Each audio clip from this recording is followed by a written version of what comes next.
शाम के 7 बज रहे थे। बाहर रिमझिम बारिश हो रही थी, जिससे मौसम में थोड़ी ठंडक आ गई थी, लेकिन गर्मा गर्म पकोड़ों की खुशबू से महकती रसोई में रागिनी का बुरा हाल था। वह पिछले 4 घंटों से अकेली रसोई में जुटी हुई थी। रागिनी की शादी को 5 साल हो चुके थे। इन 5 सालों में उसने कभी किसी काम के लिए मना नहीं किया था। आज उसकी ननद अंजलि अपने पति और बच्चों के साथ आने वाली थी, इसलिए उसकी सास कमला देवी सुबह से ही हर काम पर बारीक नज़र रख रही थी। कमला देवी रसोई के दरवाजे पर आकर खड़ी हो गईं, हाथ में एक महंगी साड़ी का पल्लू संभालते हुए। उन्होंने कहा, अरे रागिनी, अभी तक पनीर टिक्का ग्रिल नहीं हुआ। अंजलि के ससुर जी को ठंडा खाना बिल्कुल पसंद नहीं है। और सुनो, वो जो काजू कतली का डिब्बा फ्रिज में रखा है, उसे चांदी के वर्क वाली प्लेट में ही निकालना। अंजलि की ससुराल वाले बहुत बड़े खानदान के हैं। हमारे घर की शाख का सवाल है। रागिनी ने अपनी कलाई से माथे का पसीना पोंछा और कहा, जी मम्मी जी, बस पकोड़े तल गए हैं, टिक्का भी ओवन में डाल दिया है, सूप भी तैयार है। कमला देवी ने रायते के कटोरे को चम्मच से हिलाकर देखा और मुंह सिकोड़ते हुए बोली, इसमें पुदीना कम है, जा बगीचे से ताज़ा पुदीना तोड़कर डाल। और हाँ, अंजलि के आने के बाद तुम जरा अंदर ही रहना। जब वो लोग खाना खा लेंगे तब बाहर आना। मेहमानों के सामने तुम्हारी ये साधारण सी सूती साड़ी अच्छी नहीं लगेगी। रागिनी का दिल बैठ गया। उसने सुबह से अपने 2.5 साल के बेटे को भी ठीक से दूध नहीं पिलाया था। खुद भी भूखी थी, लेकिन वह चुपचाप पुदीना लेने चली गई। रात के 8:30 बजे अंजलि अपने परिवार के साथ पहुंची। घर में मानो कोई उत्सव शुरू हो गया हो। कमला देवी अपनी बेटी को गले लगाकर चहक उठी, आओ आओ दामाद जी। अंजलि बेटा, कैसी है तू?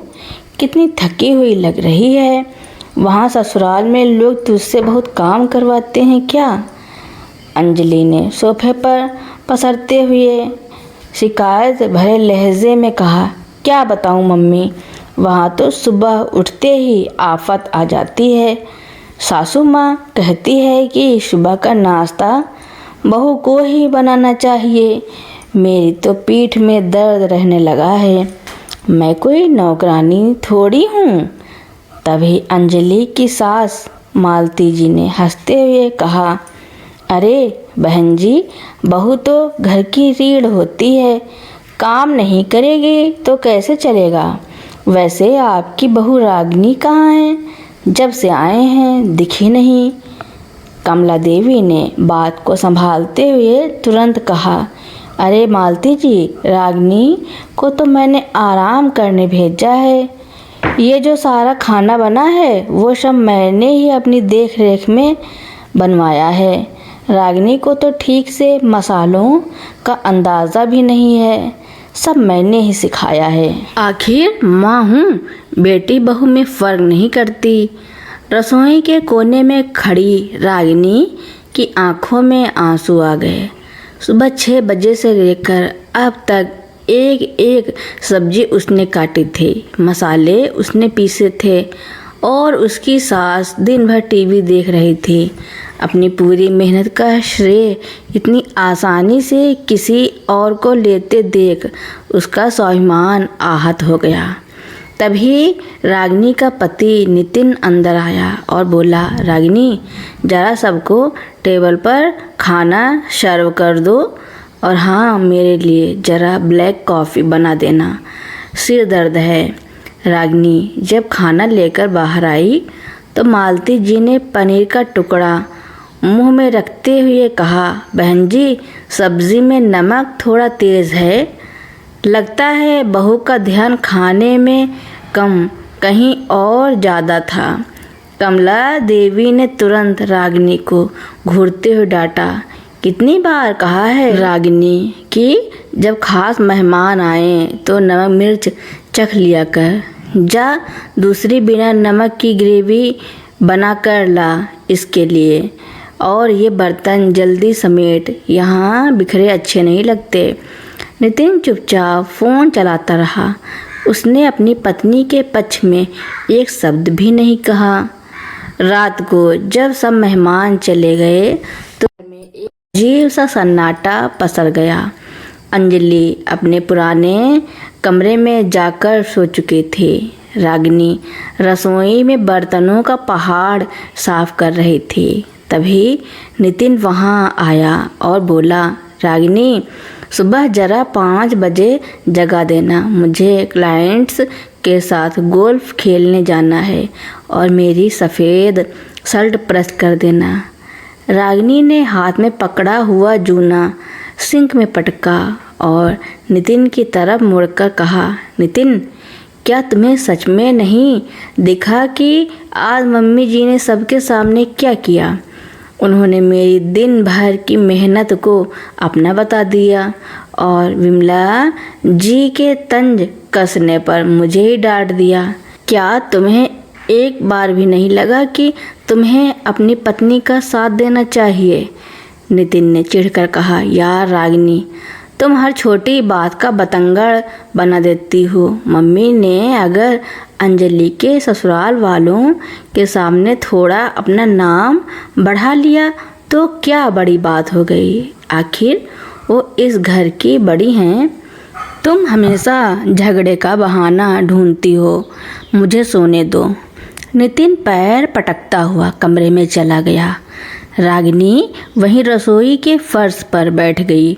उसे याद आया कि पिछले महीने जब उसे तेज टाइफाइड था तब भी कमला देवी ने उससे कहा था, बीमारी तो चलती रहती है पर घर का चूल्हा बंद नहीं हो सकता। अगली सुबह अंजलि सोकर उठी और सीधे डाइनिंग टेबल पर बैठ गई।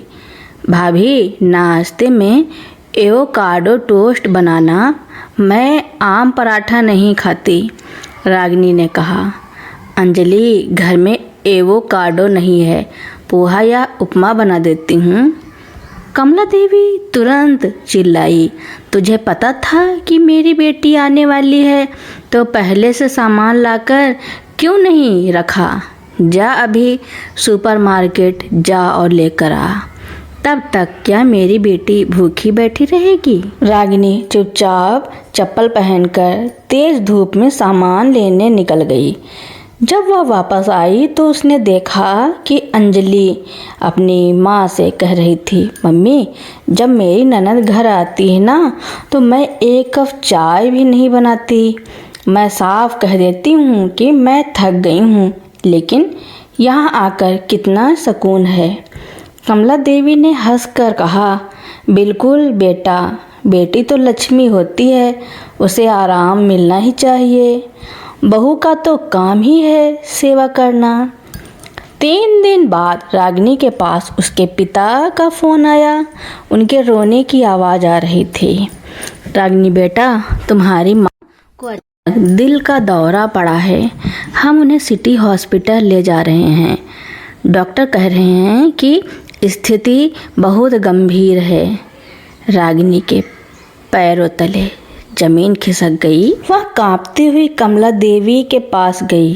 मम्मी जी, मेरी माँ को दिल का दौरा पड़ा है, वो आईसीयू में है, मुझे अभी मायके जाना होगा। कमला देवी ने नाक भौं सिकोड़ते हुए कहा, अरे आज ही क्यों? कल तो हमारे दूर के रिश्तेदारों ने डिनर पर आना है। मैंने सबको बोल दिया है कि मेरी बहू बहुत अच्छा खाना बनाती है। तुम चली जाओगी तो कौन संभालेगा? और वैसे भी अस्पताल में डॉक्टर होते हैं, तुम वहाँ जाकर क्या कर लोगी? रागिनी ने इस बार अपनी आवाज़ को मजबूत किया। मम्मी जी, मेरी माँ जिंदगी और मौत के बीच झूल रही है और आपको कल के डिनर की चिंता है। मैं जा रही हूँ। कमला देवी गुस्से से कांप उठी। रागिनी, अगर आज तूने इस घर की दहलीज पार की तो याद रखना, इस घर के दरवाजे तेरे लिए हमेशा के लिए बंद हो जाएंगे। नितिन भी तुझे कभी वापस नहीं लाएगा। रागिनी ने अपनी सास की तरफ देखा। उनकी आंखों में वही पुराना अहंकार था, लेकिन रागिनी की आंखों में अब डर नहीं बल्कि एक ठोस फैसला था। उसने कहा, दरवाजे आप बंद करेंगी या मैं यह वक्त तय करेगा मम्मी जी, लेकिन जिस माँ ने मुझे जन्म दिया आज मुझे उसकी ज़रूरत है। उसने अपना बैग उठाया, नितिन को फ़ोन करके सिचुएशन बताई, लेकिन नितिन ने भी वही कहा, मम्मी को छोड़कर इस वक्त जाना ठीक नहीं है, तुम कल चली जाना। रागिनी ने बिना कुछ कहे फ़ोन काट दिया और अस्पताल के लिए निकल गई। अस्पताल में रागिनी ने दिन रात अपनी माँ की सेवा की। ऑपरेशन सफल रहा और उसकी माँ धीरे धीरे ठीक होने लगी। इन 7 दिनों में नितिन ने एक बार भी फ़ोन करके माँ का हाल नहीं पूछा, बल्कि हर फ़ोन पर सिर्फ यही कहा, मम्मी का गुस्सा 7वें आसमान पर है, आकर माफ़ी मांग लो वरना अंजाम अच्छा नहीं होगा। रागिनी को समझ आ गया था कि जिस घर में उसकी भावनाओं और उसके परिवार की कोई कदर नहीं है, वह उसका घर कभी नहीं हो सकता। रागिनी शादी से पहले एक बेहतरीन ग्राफिक डिज़ाइनर थी। उसने अस्पताल के कोने में बैठकर अपने फ़ोन से ही कुछ कंपनियों में फ्रीलांस काम के लिए अप्लाई करना शुरू कर दिया। उसकी प्रतिभा रंग लाई और उसे एक बड़ी टेक कंपनी से परमानेंट रिमोट जॉब का ऑफर मिल गया, जिसका पैकेज बहुत अच्छा था। 6 महीने गए, रागिनी वापस उस घर में नहीं गई। उसने अपनी माँ के घर के पास ही एक छोटा सा सुंदर अपार्टमेंट किराए पर ले लिया और अपने बेटे के साथ रहने लगी। उधर कमला देवी के घर की हालत बदतर हो चुकी थी। अंजलि अपने ससुराल के झगड़ों से तंग आकर हर महीने मायके आ जाती थी, लेकिन अब वहाँ काम करने के लिए रागिनी नहीं थी। कमला देवी की उम्र और घुटनों के दर्द के कारण उनसे घर का काम नहीं होता था। नितिन बाहर का टिफ़िन खा खाकर बीमार रहने लगा था। एक शाम नितिन रागिनी के नए अपार्टमेंट में आया। वह बहुत कमज़ोर और उदास लग रहा था। रागिनी, घर वापस आ जाओ, मम्मी बहुत बीमार हैं, घर बिखर गया है, मुझे तुम्हारी बहुत याद आती है। नितिन ने हाथ जोड़ते हुए कहा। रागिनी ने सोफे पर बैठते हुए शांति से कहा, नितिन, तुम्हें मेरी याद नहीं आ रही है, तुम्हें उस व्यवस्था की याद आ रही है जो बिना किसी वेतन और छुट्टी के तुम्हारा घर चलाती थी। तुम्हें मेरी याद तब क्यों नहीं आई जब मेरी माँ आईसीयू में थी? तुम्हें तब याद आई जब तुम्हें खुद अपने कपड़े धोने पड़ रहे हैं।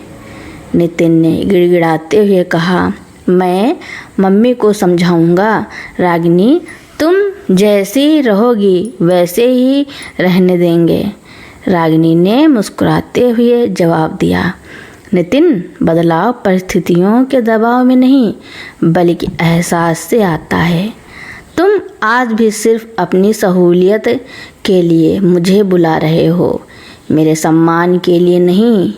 मैं अब एक स्वतंत्र महिला हूँ, मैं अपनी शर्तों पर जी रही हूँ। अब उस पिंजड़े में लौटने का कोई सवाल ही नहीं उठता।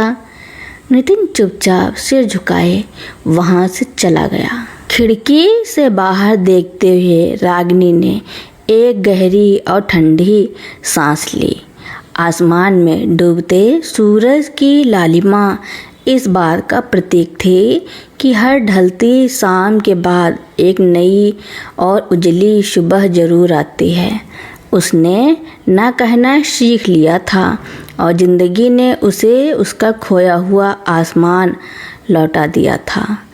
नितिन के जाने के बाद रागिनी ने खिड़की बंद की और अपने कमरे की तरफ बढ़ गई, जहां उसका बेटा कबीर शांति से सो रहा था। कबीर के मासूम चेहरे को देखकर रागिनी के मन में एक अजीब सा सुकून था। उसे इस बात का संतोष था कि उसका बेटा एक ऐसे माहौल में बड़ा नहीं होगा जहां महिलाओं को सिर्फ एक पैर की जूती या बिना वेतन की नौकरानी समझा जाता है। वह उसे हर इंसान का, खासकर महिलाओं का सम्मान करना सिखाएगी। उधर जब नितिन अपने घर पहुंचा तो वहां का नज़ारा किसी कबाड़ खाने जैसा था। डाइनिंग टेबल पर सुबह की चाय के जूठे कप पड़े थे, जिन पर मक्खियां भिनभिना रही थी। सिंक बर्तनों से ओवरफ्लो हो रहा था। कमला देवी लिविंग रूम के सोफे पर कमर पर हाथ रखे कराह रही थी। नितिन को अकेले आते देख उनका चेहरा गुस्से और हताशा से पीला पड़ गया। नहीं आई ना वाकुलक्ष्मी, मैं तो पहले ही कहती थी। नितिन, उस लड़की में रत्ती भर संस्कार नहीं है। अपनी सास को इस हाल में छोड़कर वहाँ ऐश कर रही है। तू भी कैसा मर्द है, अपनी पत्नी को एक थप्पड़ मारकर सीधे घर नहीं ला सकता। कमला देवी ने खांसते हुए अपनी पुरानी कड़वाहट उगली। नितिन ने थककर सोफे पर अपना सिर टिका दिया। आज पहली बार उसे अपनी माँ की बातें चुभ रही थी। उसने धीमी आवाज़ में कहा, मम्मी अब बहुत हो गया, वह वापस नहीं आएगी और सच कहूँ तो उसे वापस लाने की हिम्मत मुझ में भी नहीं है, क्योंकि वह अब बदल चुकी है। तभी अंजलि अपने कमरे से निकली। उसके हाथ में उसका आईफोन था। भैया, भाभी नहीं आई क्या? यार, मम्मी की तबीयत ख़राब है और कल मेरे ससुराल से सासू माँ और ननद आ रही हैं। मैंने तो उन्हें बोल दिया था कि मेरी भाभी बहुत बढ़िया शाही पनीर और कचौड़ियाँ बनाती हैं। अब मैं क्या करूँगी? मुझे तो आटा गूँथना भी नहीं आता। नितिन ने अंजलि की तरफ देखा। उसकी आँखों में पहली बार अपनी बहन के प्रति वो अंधा मोह नहीं बल्कि एक गहरी नाराज़गी थी। अंजलि, तुम भी तो इस घर की बेटी हो, क्या तुम्हारा कोई फ़र्ज नहीं बनता? अगर तुम्हारी सासू माँ आ रही हैं तो खुद रसोई में जाओ और यूट्यूब पर देखकर खाना बनाओ। रागिनी इस घर का ठेका लेकर नहीं आई थी। नितिन ने पहली बार कड़क आवाज़ में कहा, भैया आप मुझ पर चिल्ला रहे हैं उस पराये धन के लिए? अंजलि ने मुंह बिचकाते हुए कहा और पैर पटकती हुई वापस कमरे में चली गई। कमला देवी ने रोना शुरू कर दिया। हाय राम, मेरी बेटी को डांट रहा है। उस डायन ने मेरे बेटे पर ऐसा जादू किया है कि बस मम्मी प्लीज चुप हो जाइए, नितिन चिल्ला पड़ा। रागिनी कोई डायन नहीं थी, वह इस घर की लक्ष्मी थी, जिसे हमने सिर्फ एक काम वाली समझा। आज जब वह नहीं है तो हमें समझ आ रहा है कि घर चलाना क्या होता है। अगले 2 दिन कमला देवी के लिए किसी बुरे सपने जैसे थे। अंजलि के ससुराल वाले आए, लेकिन घर की अव्यवस्था और बाजार का ठंडा खाना देखकर मालती जी ने अपनी नाक सिकोड़ ली। बहन जी, आपकी बहू तो बहुत सुशील सुनी थी, पर घर की हालत देखकर तो ऐसा नहीं लगता। और यह खाना, तेल की महक आ रही है इसमें से। मालती जी ने ताना मारा। कमला देवी कुछ बोल नहीं पाई। अंजलि कोने में बैठकर बस अपना फ़ोन चला रही थी। उसने अपनी माँ की मदद के लिए पानी का गिलास तक नहीं उठाया। जब मेहमान चले गए तो कमला देवी रसोई के फर्श पर बैठकर रोने लगी। उनके घुटनों का दर्द असहनीय हो चुका था। उन्हें याद आया कि जब वह बीमार होती थी तो रागिनी कैसे उनके पैरों में बाम लगाती थी, उनके लिए गर्म सूप बनाती थी और कभी चेहरे पर शिकन तक नहीं लाती थी। अहंकार की जो दीवार कमला देवी ने सालों से खड़ी की थी, वह आज उनके अपने ही आंसुओं में ढह रही थी। दूसरी तरफ रागिनी की जिंदगी एक खूबसूरत ढर्रे पर आ चुकी थी। उसके फ्रीलांस प्रोजेक्ट और नई रिमोट जॉब की वजह से उसकी आर्थिक स्थिति बहुत मजबूत हो गई थी। उसने कबीर का दाखिला शहर के एक बेहतरीन प्ले स्कूल में करवा दिया था। महीने के अंत में जब रागिनी को उसकी पहली बड़ी सैलरी मिली तो उसकी आंखों में गर्व के आंसू थे। यह सिर्फ पैसा नहीं था, यह उसकी पहचान थी। उसने सबसे पहले अपनी माँ के लिए एक सुंदर बनारसी साड़ी खरीदी और अपने पिता के मेडिकल लोन की आखिरी किस्त चुकाई। दीदी, तुम सच में बहुत मजबूत हो, उसकी छोटी बहन ने कहा। रागिनी ने मुस्कुराते हुए कबीर को गोद में लिया और कहा, मजबूत कोई पैदा नहीं होता। जब आपके सामने अपने आत्मसम्मान को बचाने का इकलौता रास्ता बचता है तो आपकी अंतरात्मा खुद ब खुद आपको लड़ना सिखा देती है। 1 साल बीत चुका था। रागिनी अब पूरी तरह से एक स्वतंत्र, खुशहाल और आत्मनिर्भर महिला बन चुकी थी। एक दिन वह कबीर के साथ मॉल में शॉपिंग कर रही थी। तभी सामने से नितिन आता हुआ दिखा। नितिन काफ़ी कमज़ोर लग रहा था। उसके चेहरे की वो पुरानी अकड़ गायब थी। उसने रागिनी को देखा और उसकी तरफ बढ़ा। कबीर को देखकर उसकी आंखों में आंसू आ गए। रागिनी, कैसी हो? नितिन ने बहुत धीमी आवाज़ में पूछा। मैं बहुत अच्छी हूँ नितिन, तुम कैसे हो? मम्मी जी कैसी हैं? रागिनी ने बिना किसी कड़वाहट के एक अजनबी की तरह पूछा। मम्मी अब बिस्तर पर ही रहती हैं। अंजलि अपने ससुराल चली गई है और अब साल में 1-2 बार ही आती है। घर में अब एक मेड रख ली है, पर वह घर अब घर नहीं रहा रागिनी। मैंने कोर्ट से तलाक के कागजात भिजवाने का फैसला किया है। मुझे समझ आ गया है कि मैंने तुम्हारे साथ जो किया उसकी माफ़ी नहीं हो सकती। मैं तुम्हें अब और बांध कर नहीं रखूँगा। तुम अपनी इस नई ज़िंदगी में खुश रहो, नितिन ने भारी मन से कहा। रागिनी ने नितिन की तरफ देखा। आज उसके मन में नितिन के लिए ना तो गुस्सा था और ना ही कोई प्यार। उसने बस सिर हिलाया और कहा, धन्यवाद नितिन, तुमने आज पहली बार एक समझदारी का फैसला किया है। कबीर तुमसे जब चाहे मिल सकता है, मैं कभी मना नहीं करूँगी, लेकिन हमारे रास्ते अब हमेशा के लिए अलग हैं। नितिन कबीर के सिर पर हाथ फेरकर वहाँ से चला गया। रागिनी ने कबीर का हाथ पकड़ा और मॉल के बाहर की तरफ कदम बढ़ा दिए। बाहर धूप खिली हुई थी और हवा में एक नई ताजगी थी।